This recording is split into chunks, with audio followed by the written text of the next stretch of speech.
Salut à tous et bienvenue dans Sortie de Veille, le podcast quotidien de Mac Génération. Après la présentation du Vision Pro il y a 2 semaines, Apple a fini par livrer les premières briques logicielles pour son système d'exploitation Vision OS. Le kit de développement pour la plateforme est finalement disponible et ça nous permet d'en savoir un peu plus sur la bête. En deuxième partie d'émission, j'ai une bonne nouvelle, il n'y a plus que quelques heures avant le week-end et vous savez ce que ça veut dire. Et oui, nous allons retrouver Christophe pour le replay de la semaine. Avec lui, on va faire le tour des grosses actus de ces derniers jours. Prenez votre courage, à demain et rendez-vous dans quelques minutes. Nous sommes le vendredi 23 juin, voici les infos qu'il ne fallait pas manquer ce matin. Les développeurs peuvent maintenant adapter leurs applications à Vision OS, la toute nouvelle plateforme d'informatique spatiale d'Apple. Le constructeur a en effet livré le kit de développement du système d'exploitation, autrement dit la boîte à outils indispensable pour créer des apps qui seront compatibles avec le casque Vision Pro. Parmi la tonne d'outils et de fonctions fournis par Apple, on trouve notamment un simulateur pour Vision OS, histoire de voir un peu comment une application réagit dans un environnement mixte. Et au passage, ça nous permet aussi de jeter un œil sur l'interface de Vision OS et effectivement, on aura bien tout autour de soi des apps pour iPad, grosso modo. C'est assez difficile de se rendre compte du fonctionnement de Vision OS parce qu'on manipule le simulateur avec une souris et pas avec le regard forcément. En tout cas, c'est actuellement et pour encore de longs mois le seul moyen d'apprécier l'interface de ce bazar. Les développeurs qui le souhaitent pourront s'inscrire pour espérer recevoir un kit de développement complet, avec le casque donc. Mais vu qu'Apple a visiblement du mal à produire l'appareil, pour le moment, il ne faut pas trop espérer pouvoir jouer avec le Vision Pro avant son lancement officiel l'année prochaine.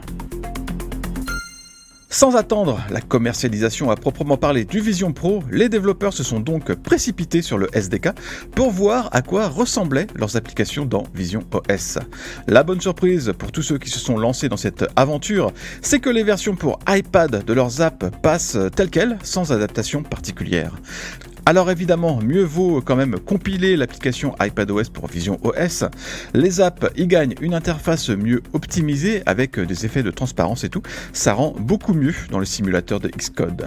Bon, par contre, c'est vrai que sans le casque, c'est quand même difficile de visualiser réellement ce que ça peut apporter, surtout au niveau de la manipulation des fenêtres et des boutons. Il faudra encore plusieurs mois avant de le savoir. Beaucoup plus près de nous, Apple a aussi mis en ligne la deuxième bêta d'iOS 17 qui active quelques nouveautés annoncées durant la WWDC.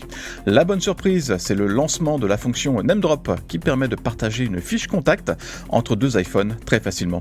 Il suffit de rapprocher les smartphones en fait.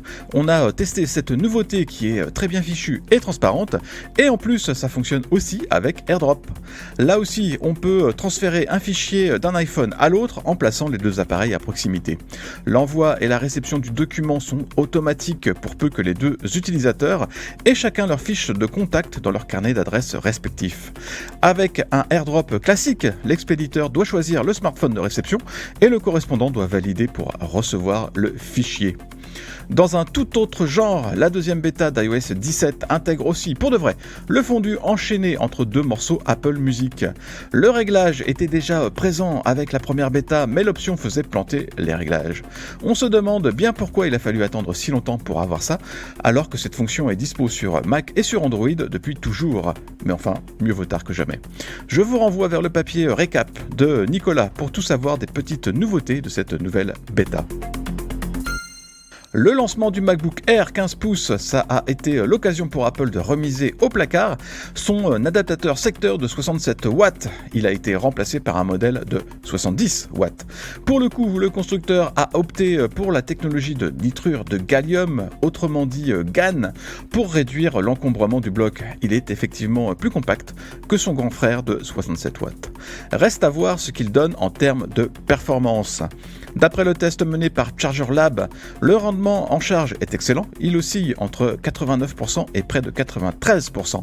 C'est beaucoup mieux que les 76% qu'on peut trouver avec des copies chinoises. Les bricolos du site ont aussi ouvert le boîtier de l'adaptateur d'Apple pour voir ce qu'il y avait à l'intérieur. C'est une véritable boîte de sardines, il y a beaucoup de composants tous très serrés là-dedans, et des composants haut de gamme.